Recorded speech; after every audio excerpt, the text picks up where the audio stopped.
नमस्कार, सुशल संवाद में स्वागत है। मैं अभी रामगढ़ से के चैनपुर जो प्रखंड है वहाँ भुइयाडीह एक गांव है वहाँ पर हैं। तो आप देखेंगे यहाँ पर एक बड़ा सा स्कूल आपको दिखेगा। इसमें जब हमने पता किया तो देखा टाटा डीएवी लिखा हुआ है। तो थोड़ी और सी उत्सुकता हुई कि आखिर इस ग्रामीण इलाके में इतना बड़ा इंफ्रास्ट्रक्चर जो भी रामगढ़ से 30 किलोमीटर दूर इस ग्रामीण में क्या कर रहा है। तो चलिए हम भी जानते हैं कि इतना बड़ा स्कूल इस ग्रामीण क्षेत्र में कैसे संचालन हो रहा है, डीएवी जैसा ब्रांड और टाटा का। इसलिए कि टाटा आप देख रहे हैं, टाटा ने इसे लगता है बनवाया है। तो हम बात करेंगे और जानेंगे और किस तरीके से यहाँ के ग्रामीण बच्चों को जो है एजुकेशन डीएवी दे रहा है, इसे समझने की हम कोशिश करेंगे कि यहाँ के लोगों को ग्रामीण क्षेत्रों में कैपेसिटी बिल्डिंग और बच्चों को कॉन्फिडेंस बिल्डिंग किस तरीके से कर रहा है। तो चलिए हम चलते हैं और जानते हैं।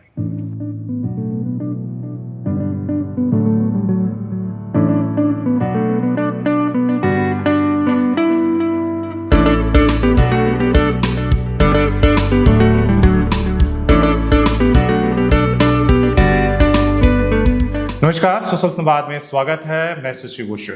हम लोग आज चैनपुर के टाटा डीएवी स्कूल में आए हैं और हमारे साथ जो वहाँ के प्रिंसिपल डॉक्टर सोनिया तिवारी हैं, जो यहाँ के प्रिंसिपल हैं। और हम बात करते हैं कि यहाँ पर किस तरीके से टाटा डीएवी चल रहा है, इसलिए कि पूरा ग्रामीण इलाका है। और जब आप देखेंगे कि टाटा डीएवी जैसा यहाँ ब्रांड अगर काम कर रहा है तो किस तरीके से कर रहा है। और मैम, बातचीत करने के लिए सबसे पहले स्वागत है आपका। कितने बच्चे हैं और किस तरीके से यहाँ पर इस लोकेलिटी में आप लोग इतना बड़ा ब्रांड चला रही हैं? इसलिए बड़े शहरों में तो हम लोग देखते हैं डीएवी का ब्रांड। जी, सही कहा आपने।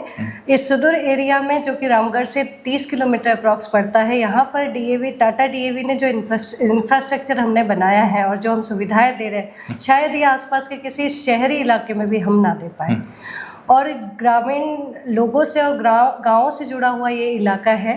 इस इलाके में जो हमारा इंफ्रास्ट्रक्चर है, हमारे पास स्मार्ट क्लास से लेकर लेटेस्ट कंप्यूटर लैब से लेकर अधिकतर स्पोर्ट्स की सभी सुविधाएं उपलब्ध हैं। और हम बहुत उल्लासपूर्ण महसूस करते हैं कि हम एक गांव एरिया में ग्रामीण लोगों को ये सुविधाएं दें। कितने गाँव के बच्चे आपके पास आते होंगे? हमारे पास लगभग जितने भी आसपास के भुइयाडीह ये जगह है, भुइयाडीह के आसपास जितने मैं समझ पा रही हूँ, चाहे वो गांव हो, आपका बड़गांव हो, चैनपुर हो या आपका पिपरागढ़ हो, ऐसे कई सारे गांव आसपास के हैं जहाँ के बच्चे हमारे यहाँ आते हैं। ये लगभग 5 से 10 किलोमीटर के सभी एरिया से आते हैं। हमारे बसेस की सुविधाएं हैं, बच्चे उन बसेस की सुविधाएं से हमारे स्कूल में आते हैं। कुछ पेरेंट्स भी छोड़ कर जाते हैं। है तो बहुत चुनौतीपूर्ण, लेकिन कभी कभी बहुत अच्छा भी लगता है कि हम गांव तक पहुंचाकर शिक्षा को हमारे शिक्षा के साथ अपने देश का, अपने समाज का विकास कर पा रहे हैं। सिलेक्शन प्रक्रिया कैसे? बड़े शहरों में तो चलो वहाँ पर आपके लिए बच्चे ऐसे ही मतलब लोग यहाँ डोनेशन देने के लिए भी एडमिशन के लिए तैयार रहते हैं। यहाँ किस तरीके से बच्चों का आप लोग एडमिशन लेते हैं?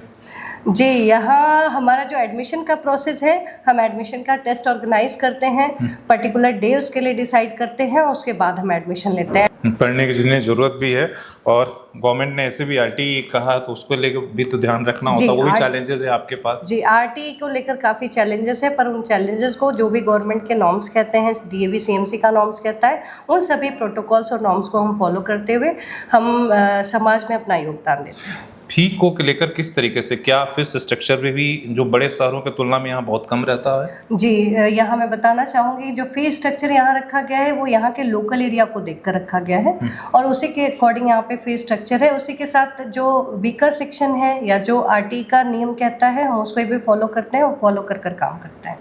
ये कह सकते हैं कि चैनपुर जैसे अगर ग्रामीण इलाके में स्कूल है तो क्या इसमें टाटा यहाँ पर आसपास में इसके वजह से आप लोग यहाँ पर आ पाए? क्या उनका एक बहुत बड़ा योगदान है? जी बिल्कुल, टाटा का बहुत बड़ा सहयोग है। टाटा हमारा पेरेंट एंटरप्राइज है और टाटा के योगदान के बिना ये जो आप इंफ्रास्ट्रक्चर देख पा रहे हैं, ये हमारे लिए पॉसिबल नहीं था। क्योंकि जो टाटा की लेगेसी है और जो डीएवी की लेगेसी है, ये दोनों ही समाज की सेवा के लिए हैं और समाज की सेवा में इनका बड़ा योगदान रहा है और इस इंफ्रास्ट्रक्चर को चलाने में उनका बहुत योगदान रहा है, तभी यहाँ पर इस सुदूर एरिया में ये पॉसिबल हो पाया। चैलेंजेस क्या क्या है अगर मैं जानना चाहूँ, चुनौती आपके लिए क्या? चुनौतियाँ तो सर काफ़ी हैं यहाँ पर, लेकिन मैं कुछ ही यहाँ गिनवाना चाहूँगी। जैसे यहाँ कम्युनिकेशन के लिए आने जाने की परिवहन की सुविधाएं उपलब्ध नहीं है, जिसको लेकर हमें काफ़ी बार 2 शिफ्ट में भी स्कूल चलाने पड़ जाते हैं। बच्चे लेट से आते हैं, पर हमें वो एक्सेप्ट करना पड़ता है क्योंकि इलाका ही ऐसा है। गार्जियन का, अभिभावकों का पूरा सहयोग मिलता है।